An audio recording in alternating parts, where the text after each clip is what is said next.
Carlos Yulo po, ang ating pong 2 times gold medalist sa Paris Olympic sa floor exercise and vault events. Malakas naman po na palakpak para kay Carlos Yulo. Purihin po ang Panginoon. Binigyan niya ng karangalan ng ating bansa. Marami din po ang gusto ngayon maging artistic gymnast. Kita niyo po, marami pong mga gumagawa ng video. Sino nakagawa na ho ng video na tumutulay sa riles, sa kawad, tumatambling-tambling? Baka kayo na po ang susunod. Dahil po sa karangalan na ibinigay ni Carlos Yulo sa ating bansa at sa laki po ng premyo, marami hong gustong sumunod sa kanyang yapak.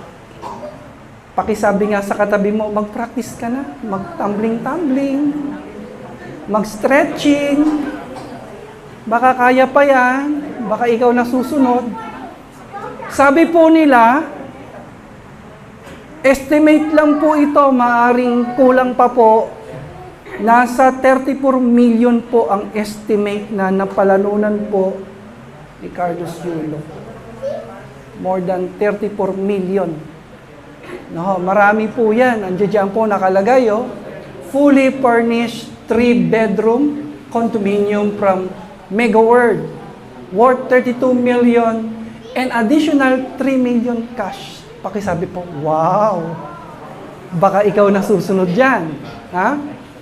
Meron din po siyang tinanggap na 20 million under the Republic Act 10699. Nasa batas ho yan, nasa batas. Meron din po siyang tatanggapin o tinanggap na 6 million from House of Representatives, 3 million from Bounty Group Agro Ventures. Meron din po siyang 1 million worth of products from SM Retail Department Stores, consumable for 1 year. 100,000 worth of furniture from Apollo. Dami. Lifetime free buffet from Viking. Sino gusto yan? Habang nabubuhay ka, meron kang free buffet sa Vikings. Grabe po ang pagpapala. Meron kang lifetime free food and drinks from Tipsy Pig and free franchise from Machiatos. Marami pa po yan, hindi ko na ho nilagay. Grabe po. Baka isa sa mga apo mo, isa sa mga anak mo, ang susunod na magkakamit ng gold medal sa mga susunod na Olympics. Pakisiko ngayon katabi mo, angkinin mo yan, prophetic yan. Walang imposible sa Diyos. Walang imposible. Our topic is about salvation. Pakisabi po, salvation. Alam nyo po, if you have salvation, daig mo pa po yung naka-gold medal sa Olympics. Daig mo pa. Bakit? Kasi po sabi ng Biblia sa mga ligtas, you are going to receive a crown of life. Hawakan mo yung ulo ng katabi mo na parang sinusuotan mo siya ng crown. Sabi mo, crown of life. Pag sinabing crown of life, eternal life, in heaven, in paradise, in God's kingdom. Meron kang eternal life, habang yung iba naman, nagsasaper po sa eternal death in the lake of fire. Habang yung iba, nagsisigawan, napapaso sa init ng naglalagablab na asupre ng apoy ng impyerno, ikaw, you have eternal life. Pwede po ba natin sabihin, praise God. Thank you, Lord, for our salvation. Kaya sabi sa inyo, pag may salvation ka, higit mo pa ang kalagayan ng isang gold medalist o higit mo pa yung kalagayan ng isang taong sikat, maimpluwensya, makapangyarihan, mayaman. Kasi temporal yan eh, temporal. Pero ikaw na may buhay na walang hanggan, ikaw na ligtas, yan po ay everlasting. Walang katapusan ng pagpapala. Palakpakan po natin ang ating Panginoon sa kanyang kabutihan sa atin. Pakitanong mo yung katabi mo, what is salvation? Ano nga ba ang ibig sabihin ng kaligtasan? Salvation is God's work. Kilos po ito ng Panginoon. It is a gift from God. Ito po ang pinakamatinding regalo na bigay ng Diyos sa atin. Sino po dito ang marami ng regalong tinanggap? Tandaan mo, may pinakamatinding regalo po tayong tinanggap na galing mismo sa Diyos. Ito yung kaligtasan na meron tayo ngayon. Pwede po bang malakas na papuri para sa Kanya? Para sa Kanya lang. Lord, salamat. Salamat sa regalong ito. Grabing gift. Bigay po ng Diyos yan. Basahin po natin saglit. Salvation is the great work of God in which He forgives sin and gives eternal life to a believing sinner as a free gift of His grace according to Ephesians chapter 2 verse 8 and 9. Pag sinabing kaligtasan, ito po yung pagpapatawad po ng Diyos sa lahat ng ating mga kasalanan. Sino pong masaya na pinatawad ng Panginoon ang lahat ng ating mga kasalanan? Hinugasan ng Panginoon ng Kanyang dugo ang ating pong mga sala. Hallelujah! Ang sabi pa po, forgiveness is needed because all people are born sinners, showing their sin nature soon after birth. Genesis 6:5, Psalms 14:1-3, 55:5. Praise God. Marami po tayong pwedeng sabihin tungkol sa kaligtasan. Marami po tayong pwedeng gamiting mga salita para i-describe po natin yung kaligtasan na tinanggap natin sa Diyos. Pero mixing kwento lang po, meron daw pong isang bata, isang kabataan, papunta po siya sa Manila, galing po siya sa malayong probinsya, may matanda po na nagbigay sa kanya ng ticket sa barko. Eh dahil first time po siyang lumuwas ng Manila, takot na takot po siya. First time po niyang sumakay ng barko, takot na takot po siya. Kinakabahan po siya. Baka may sumita sa kanya. Kaya nagtatago po siya. Kahit nagugutom na siya, tinitiis niya po yung gutom. Nagtatago po siya, ninenervyos siya. Kaya nagsisiksik siya doon sa isang sulok, madilim. Nagtatago po siya hanggang sa minsan, nakita po siya ng inspektor sa barko, tapos sinanapan po siya ng ticket.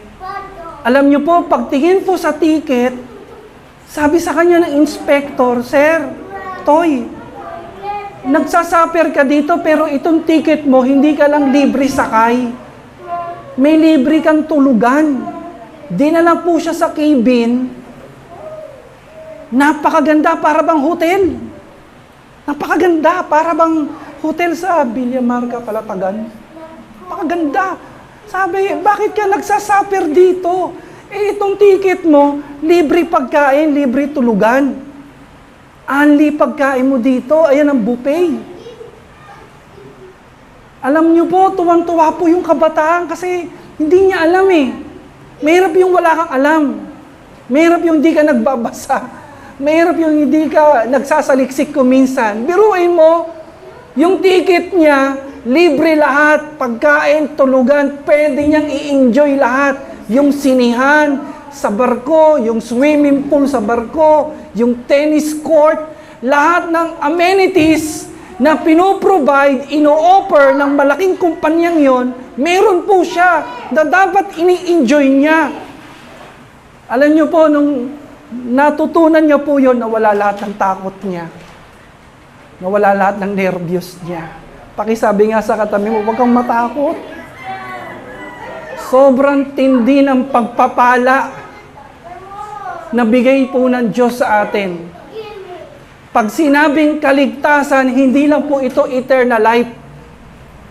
Pag sinabing kaligtasan, hindi lang po ito yung pag namatay ka, doon mo pa lang makukuha yung reward mo.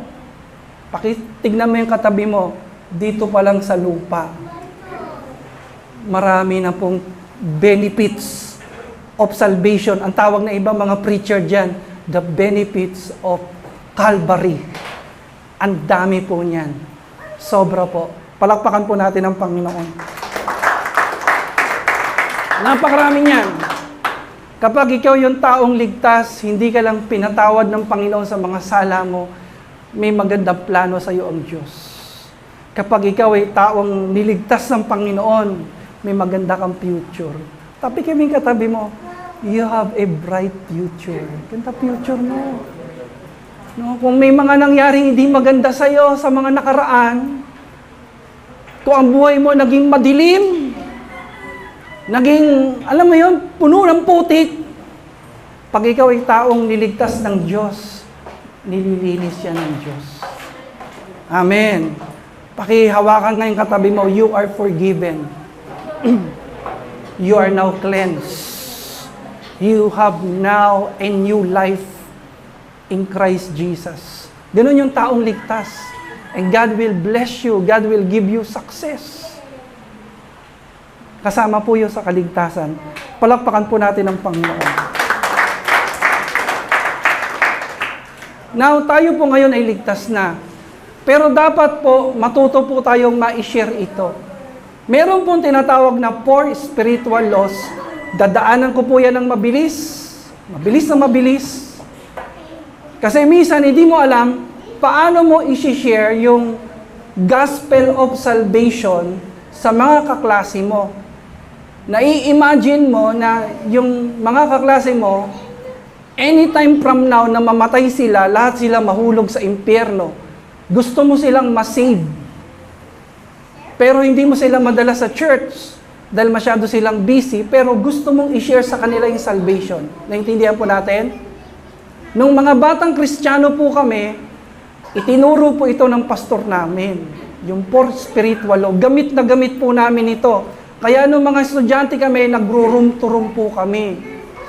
Iniisa-isa ko po yung mga room na yan at isinishare ko po yung 4 spiritual law. Gamit na gamit yan, nag-house to house po kami, nagpipreach po kami sa bus, sa LRT, nagpipreach po kami sa mga bilangguan, sa mga hospitals. Yan po. Ang gumawa po niyan ay yung founder po ng Campus for Crusade for Christ. Ang founder po nila ay si Bill Bright, founder of Campus Crusade for Christ. Napaka-bright, no? Naisip niya po yan. Galing po yan sa Diyos. Bilisan lang po natin, paano mo isi-share yung salvation sa mga kaibigan mo, relatives? Ipakita mo sa kanya na unang-una, mahal siya ng Diyos. Sabihin mo sa kanya, kung may nagmamahal sa iyo, higit kang mahal ng Diyos. Kung pakiramdam mo sa buhay mo, wala nang nagmamahal sa iyo. John 3:16, God loves you so much. Alam mo, pag pinadama mo sa tao, yung pagmamahal ng Diyos, meron pong tinatamaan sa puso niya. Hawakan mo yung katabi mo, sabihin mo sa kanya, mahal na mahal ka ng Diyos. Kahit anong itsura mo, kahit anong kalagayan mo sa buhay, kahit marami ka nang nagawang kasalanan, kahit kung ano-ano ng kahihiyan ang pinaggagawa mo, mahal ka ng Diyos. Mahal ka ng Diyos.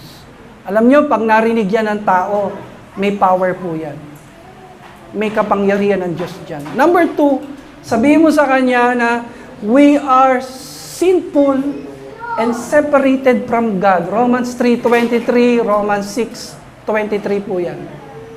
Sabihin mo sa kanya, mahal tayo ng Diyos, kaya lang may pader. May hadlang sa pagmamahal ng Diyos. Maganda plano ng Diyos, Maganda yung gagawin ng Diyos, pero may humahadlang. Nananalangin tayo, pero yung panalangin natin, hindi umaabot doon sa trono ng langit. Pakisabi sa katabi mo, hanggang kisame lang. May hadlang, at ang hadlang sa panalangin natin, hadlang sa pagmamahal ng Diyos sa atin, ang kasalanan po natin. For all have sinned, ang sabi ng Biblia, for the wages of sin is death, but the gift of God is eternal life through Christ Jesus. Sabihin mo sa Kanya, lahat tayo nagkasala. Lahat tayo papunta doon sa impyerno. Lahat tayo papunta sa kapahamakan. We are all disconnected to God. Pero mahal tayo ng Diyos. Mahal tayo ng Diyos. Kasi ang sabi diyan, only through Jesus Christ can you now experience God's love and salvation. Ang ginawa ng Diyos, inabot niya tayo kasi hindi natin siya maabot. Inaabot ng tao ang Diyos sa pamamagitan ng good works, philosophies, religion. Sino dito nakapasok na ng iba't ibang religion? Ayan, may mga nagtataas. Ako po, halos lahat na yata ng religion, pinasok ko na. So, inaabot ng tao ang Diyos. Gumawa ang tao ng religion, pumasok ang tao sa napakaraming relihiyon para maging malapit sa Diyos. Pero kapos pa rin. Hindi pa rin tayo makaabot. Kaya ang ginawa ng Diyos, siya po ay nagkatawang tao through His Son, through Jesus Christ. Siya po umabot sa atin. Hawakan mo yung katabi mo, inabot tayo ng Panginoon. Nagkatawang tao ang Diyos sa pamamagitan ng Kanyang anak na si Jesus. At ang sabi po dito, sa pangatlo po yan, pwede mo sabihin yung John 14:6. Pag hindi mo alam yung John 14:6, kantahin mo yung One Way Jesus. Jesus Christ is the way, the truth, and the life. Sabihin mo sa Kanya, si Jesus Christ lang ang daan.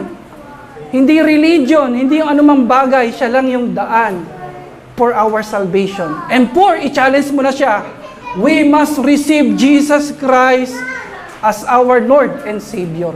Pag-pray mo na siya, yayain mo na siya. Sabihin mo sa Kanya, gusto mo bang tanggapin si Jesus? Sige, itry mo. Isa sa inyo magpapatanggap. Isa sa inyo. Sabihin mo sa katabi mo, tanggapin mo, Panginoon. Huwag kayong magsasabi na sabay. Isa lang. Isa lang. Sabihin mo, gusto mo bang tanggapin si Lord? Sumunod ka sa panalangin. Sige, pasunurin mo siya. Sabihin mo, ulitin mo ang panalangin ito. Panginoon, binubuksan ko aking puso. Tinatanggap kita maging Panginoon at tagapagligtas. Isulat mo aking pangalan sa aklat ng buhay. Patawarin mo ako, linisin. Salamat sa kaligtasan. Sa pangalan ni Jesus. Amen. Practicein niyo po yan. At habang pinapractice niyo po, gagaling po kayo ng gagaling. Amen? Practice makes you perfect. Keep practicing. Alam niyo po, si Carlos Yulo, kaya magaling po yon. Bata pa yon, nagpa-practice na yon. 7 years old, batang-bata, nakita niyo yung video niya? Paslit na bata pa po. Kaya magagaling yung mga musicians natin. Practice. Kaya magagaling yung mga singers natin, sa practice yan nakuha. Ganon din po sa pag-share ng salvation. Practicein mo yan. Gawin mo yan sa mga kaibigan mo, sa mga klase mo, sa mga relatives mo, at marami kang madadala sa Panginoon. Marami kang reward sa Panginoon. Palakpakan natin ng malakas ang ating Diyos, ang ating Panginoon. Acts chapter 2, verse 37 to 38. Tanungin mo yung katabi mo, paano bang maliligtas? Paano bang makukuha yung salvation na yan? Paano bang mararanasan yung kaligtasan? How to be saved? Dito po sa Acts 2:37, basahin natin ng sabay-sabay ha, lakasan po natin. Hanggang langit, hanggang kapitbahay. 1, 2, 3, go! Now, when they heard this, they were cut to the heart and said to Peter and to the other apostles, brothers, what should we do? Ano ba yung sabing cut Ang sabi doon, cut to the heart. Ibig sabihin yan, matapos nilang mapag-aralan ng salita ng Diyos, matapos nilang marinig yung mga word of God, na konsensya sila, tinamaan yung puso nila, at gusto nilang makakonek sa Panginoon, gusto nilang maligtas. Baka mamaya meron pa pong hindi sure na siya ay ligtas. Pakinggan mo maigi. Paano ka ba maliligtas? Unang-una sasabihin namin sa inyo, hindi po relihiyon ang magliligtas sa atin. Kahit pasukin na natin ang relihiyon sa buong Pilipinas, sa buong mundo, kung hindi po natin tatanggapin si Jesus sa ating buhay, kung hindi tayo magbabago, baliwala po yan. Amen? So, how to be saved? Sabihin mo sa kanya yung verse 38. Lakasan mo para marinig ng katabi mo. 1, 2, 3, go. Peter said to them, repent and be baptized, every one of you, in the name of Jesus Christ, so that your sins may be forgiven, and you will receive the gift of the Holy Spirit. Pakisabi nga ulit, repentance. Yan po ang kinakailangan. Number 1 po yan, repentance. Pag sinabing repentance, pakisabi po, 180 degrees. 180, hindi po 360. Pag magsisisi ka ng kasalanan, eto kasalanan mo, sasabihin mo, Lord, 360 degrees, pinagsisisihan ko po aking kasalanan. Balik ka ulit. 180 lang. Halimbawa, Lord, ito pong pagbibisyong ito, 180, tinatalikuran ko na po. Yun ang pagsisisi. Ang pagsisisi, wala sa pag-iyak. Sino dito iyakin? Emotional. Pares tayo. Pero sasabihin ko sa inyo, hindi nakukuha ang Diyos sa iyak-iyak lang. Alam ng Diyos kung nai-emote ka lang. Ang totoong pagsisisi, iwanan mo. Pakisabi sa katabi mo, iwanan mo na. Talikuran mo na. Bitawan mo na. Baguhin mo na. Amen. Halimbawa, Panginoon, ang kinakasama ko ngayon, hindi ko totoong asawa. Patawarin mo ako, babalikan ko na yung asawa ko. Balikata, yun ang totoong pagsisisi. Amen? Ano man yung ginagawa mo, i-correct mo. Itatama mo. Kung seryoso ka, kung talagang gusto mo talagang maligtas. Amen? Ang sabi doon, repent and be baptized in the name of Jesus Christ. And you shall receive the gift of the Holy Spirit. Yung ibang church, hindi pinapahalagaan niyang baptism, pero para sa Biblia, mahalaga po ang baptism. Kasi ang ibig sabihin ng baptism, ito po ay pagpapakita na ikaw ay nagsisisi sa iyong mga kasalanan. Sa baptism, habang ikaw ay binabaptize, you are being immersed. Ikaw ay hinuhugasan ng Panginoon sa iyong mga sala. At bumababa ang banal na spirito sa buhay mo. Kaya nagkakaroon ka ng kalakasan. Sa lahat ng mga trials, temptation, persecutions, you are being empowered. So yan po ang kailangan. Next, John 3:16. Pakisabi po ng malakas yan, for God so loved the world that He gave His only begotten Son, that whosoever believes in Him shall not perish but have an everlasting life. Ano po ang kailangan po dyan? Ang sabi po, everyone who believes. Ibig sabihin, lahat ng tao pwedeng maligtas. Ang kaligtasan po, hindi lang para sa mga gwapo. Pakisabi nga sa katabi mo, hindi lang para sa atin yan. Para sa lahat yan. Biro lang po. Ibig lang sabihin, ang kaligtasan para sa lahat. Hindi lang para sa mayaman, hindi lang para sa mahirap, hindi lang para sa mga sikat, simpleng tao, hindi lang para sa mga normal, hindi lang para sa mga matatalino, hindi lang para sa malalakas, maging sa mga mahina na tulad natin. Ang kaligtasan ay hindi lang para sa mga banal, maging para sa mga makasalanan na tulad natin. Pakisabi ng malakas, para sa atin yan. Para sa lahat yan. At ang sabi doon, for God so loved the world that He gave His only one and only Son, that everyone who believes, sino man sa Kanya ay sumampalataya, may buhay na walang hanggan. Taas nga po ang kamay ng mga sumasampalataya. James 2:17, ang sabi doon, patay ang pananampalataya na walang kalakip na gawa. Pakisabi nga na malakas, action! Kailangan may action. Ano yung action mo? Magsisisi ka, tatalikuran mo yung mga kasalanan, babaguhin mo na yung buhay mo. Kung dati nag-aadik-adik ka, dapat hindi ka na ngayon nag-aadik-adik. Adik ka na kay Lord. Amen. Dati noon, para bang bisyong-bisyo ka. Ngayon, si Lord na ang bisyo mo. Dati noon, grabe ka magmura. Sino dito dati namumulaklak ang kanyang bibig? Ngayon, pagpupuri na sa Panginoon ang sinasabi mo. May action. Faith without action is dead. So sa pagsisisi, kasama ng pagpapabaptize mo, action yan eh. Na ikinukomit mo yung buhay mo sa Panginoon. Ano pa pong sabi dyan? John 1:12, paborito ko pong talata. Basahin po natin ng malakas. But to all who believed Him and accepted Him, He gave the right to become children of God. Ang sino man sa Kanya tumanggap, nanalig sa Kanya, ay binigyan ng karapatan maging anak ng Diyos. Pakisabi, wow! Hindi ka lang anak ng tatay mo. Hindi ka lang anak ng nanay mo. Kung totoong tinanggap mo sa puso si Jesus, you are now a child of God. You are now a child of God. At ang anak ng Diyos, siyempre, pag anak ka ng Diyos, sigurado ang kaligtasan sa iyo. Amen. Ang kailangan lang po ay tanggapin po natin si Jesus. Ang sabi diyan, sino man sa Kanya ay tumanggap at manalig sa Kanya.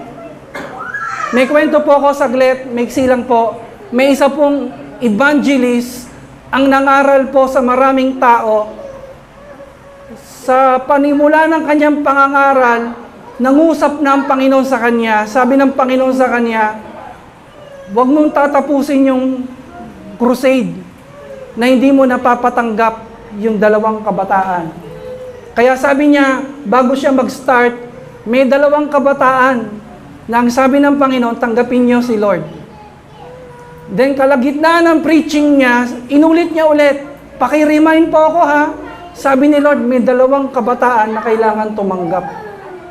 Pagdating po ng altar calling, challenge niya yung mga taong lumapit. Puro matatanda yung lumapit.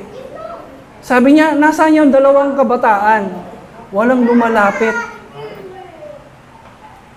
Ayaw tumanggap sa Panginoon. Alam mo, natapos yung crusade, walang kabataan na tumanggap kay Kristo kahit isa, 2 walang. Ang sabi po sa story, pagkatapos po ng ilang mga araw, siguro weeks, nabalitaan po na yung 2 kabataan na yon, namatay po sa isang rumble. Naglalasing, nagrumble, nagkasaksakan, patay. Nakakalungkot po, namatay po sila ng hindi nila tinanggap si Kristo sa kanilang buhay. Sigurado po ngayon, nagtatampisaw po sila sa apoy ng impyerno. Pakititigan ngayong katabi mo, dilata mo ng mata, takutin mo. Huwag kang aalis sa lugar nito nang hindi mo tinatanggap si Kristo sapagat hindi mo hawak ang buhay mo. Amen? Amen? Hindi mo hawak ang buhay mo. Hindi natin pwede sabihin na, ay sa next Sunday na lang, ay sa next month na lang, ay sa susunod na lang. Hindi ko pa kayang talikuran ito eh. Hindi ko pa kayang talikuran yung pagiging chick boy, pagiging playboy. Ay, mga kapatid, gumraduate na po kayo dyan. Alam mo, pa nagkakaedad ka na, dapat, alam mo yun, sinong pwede magsabing, graduate na ako dyan? Di ba? Hindi ko kayang bitawan itong alak, sugal, bisyo. Ay, Bitawan mo na yan. Dahil hindi mo hawak ang buhay mo. Amen. Sino ho dito, binitawan niya na yan para sa Panginoon? At pwede ho ba natin palakpakan ng Panginoon? Hallelujah. Nung araw, lasing na lasing tayo, kumakanta tayo sa mga video okay. Alam niyo, ang ingay-ingay natin ngayon po, sa Panginoon na tayo kumakanta, sa Panginoon na tayo tumutugtog. Praise God. Pakitapik nga sa balikat yung katabi, congrats! You have the crown of life. Hallelujah. Romans chapter 10 verse 9. Malapit na po ako matapos. Sabay-sabay po natin basahin. That if you confess with your mouth Jesus is Lord and believe in your heart that God raised Him from the dead, you will be saved. Accept Jesus as your Lord. Accept Him and you will receive salvation. Ano ibig sabihin ng accept Jesus as your Lord? Tingnan mo ako saglit. Dati sa puso mo, yung puso mo may trono. Dati ikaw ang nakaupo sa trono ng puso mo. Dati ikaw ang boss. Dati ikaw ang Panginoon. Dati ikaw ang nasusunod. Dati ikaw ang nagdadrive ng buhay mo.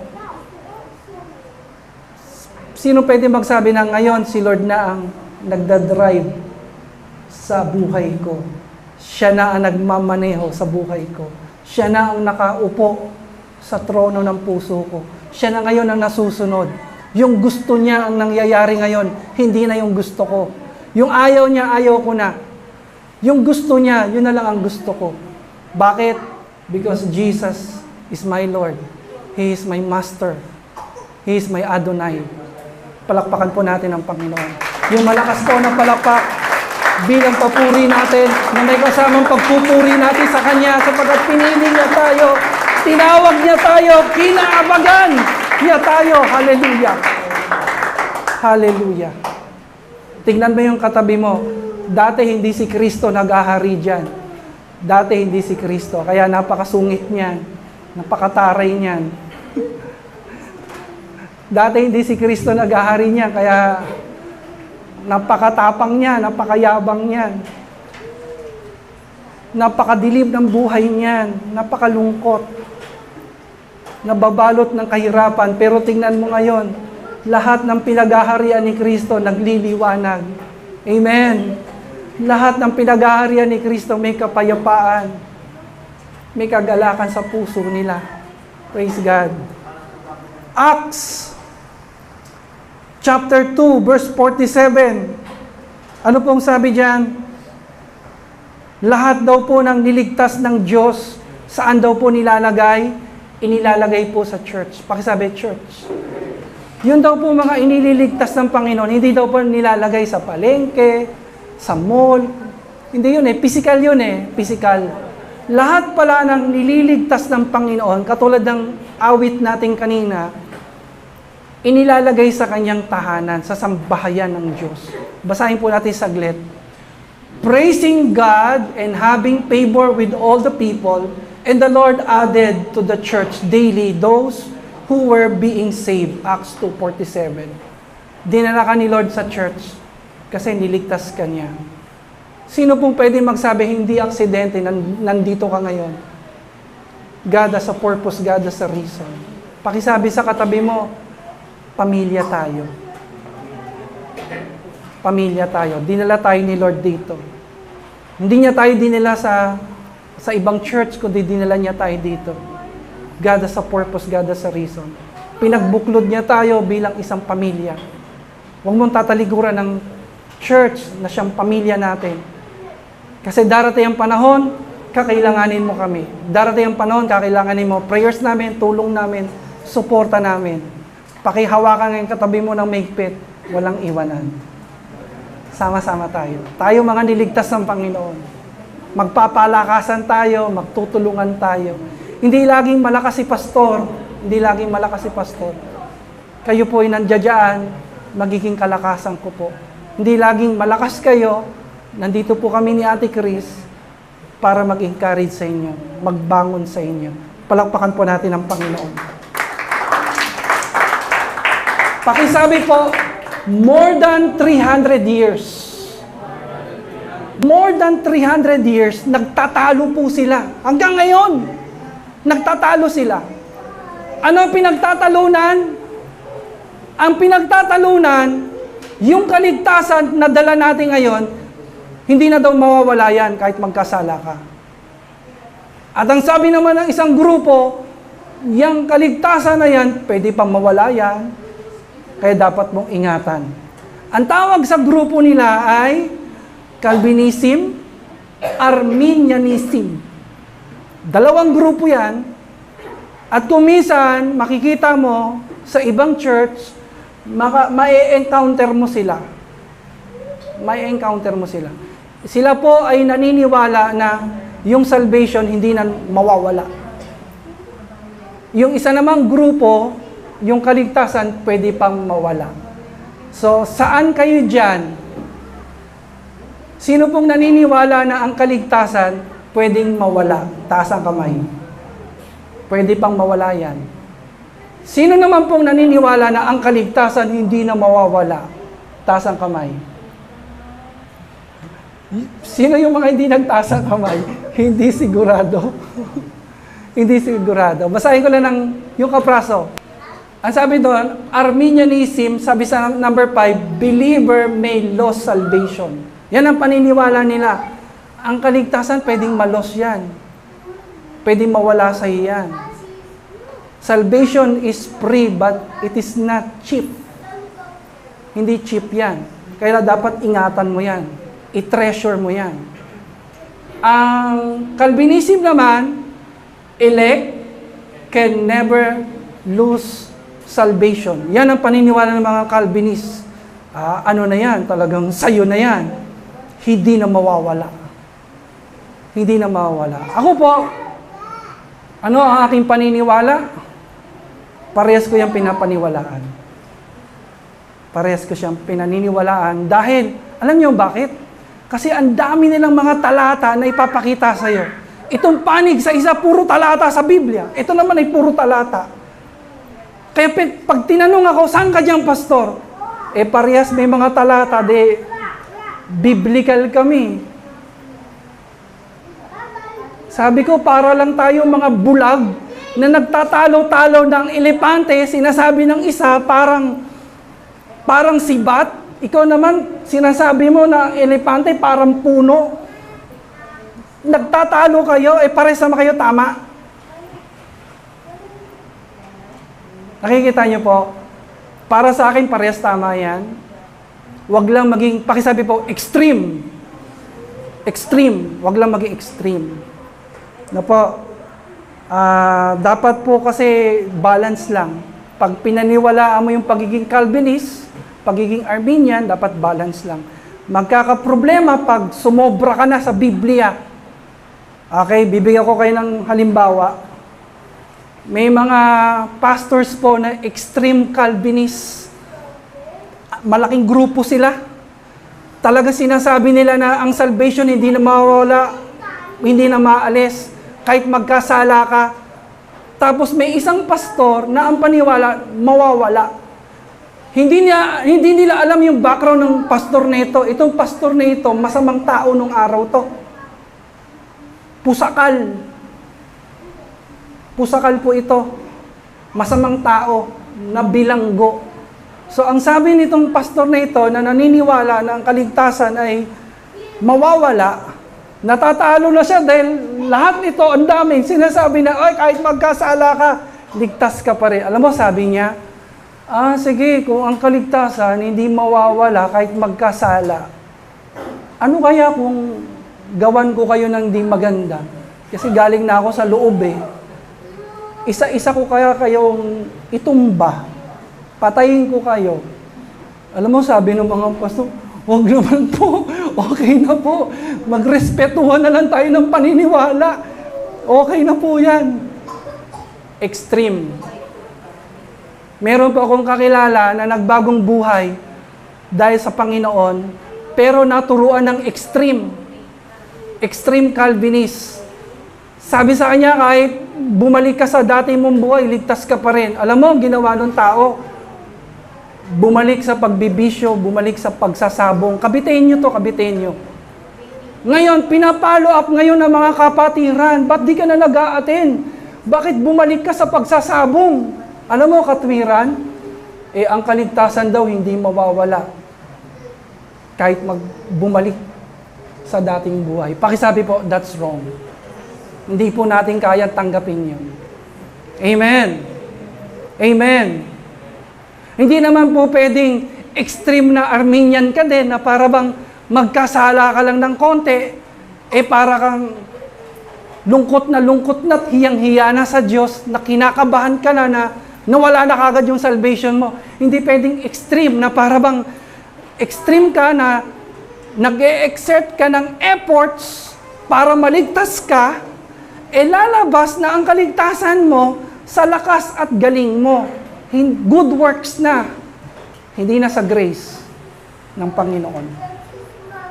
Pakisabi sa katabi mo, wag kang extreme. Wag kang sobra, wag kang OA. Sa Bible ka lang. Sa Biblia ka lang. Kaya po ako, pag tinanong ako, ano ka ba, Pastor? Calvinist, Arminian? Hindi, Christian lang ako. Ano sinusunod mo? Yung nakalagay sa Biblia. Kung ano sinasabi ng Biblia, doon tayo. Amen. Kung ano sabi ng salita ng Diyos, yun ang tatayuan natin. Siguradong tama yun. Palakpakan po natin ang Panginoon. Dalawang verse lang po, iiwanan ko po, na paboritong ginagamit ng mga Armenians at Calvinists, na paborito ko pong talata. Kaya sabi ko sa inyo, mix Sobrang ganda ng talatang to. John chapter 10, verse 28. Ito po, na-experience ko talaga to. At naniniwala po ako, marami nakaranas nitong mga salita ng Panginoon. Basahin po natin to mula sa puso natin, ang mga salita na sinabi ng ating Panginoong Hesus. Binibigyan ko sila ng buhay na walang hanggan, at kailanman hindi sila mapapahamak at hindi sila maaagaw sa akin kanino man. Ay, grabe yung presence ni Lord. Sa ibang translation po, hawak tayo ng kamay ng Panginoon at hindi siya papayag na ma-snatch ka. Hawak ka na ng Panginoon. Hawakan mo yung katabi mo, hawak ka ng Panginoon. Kahit anong mangyari, sabihin mo sa Kanya, hindi ka bibitawan ng Diyos.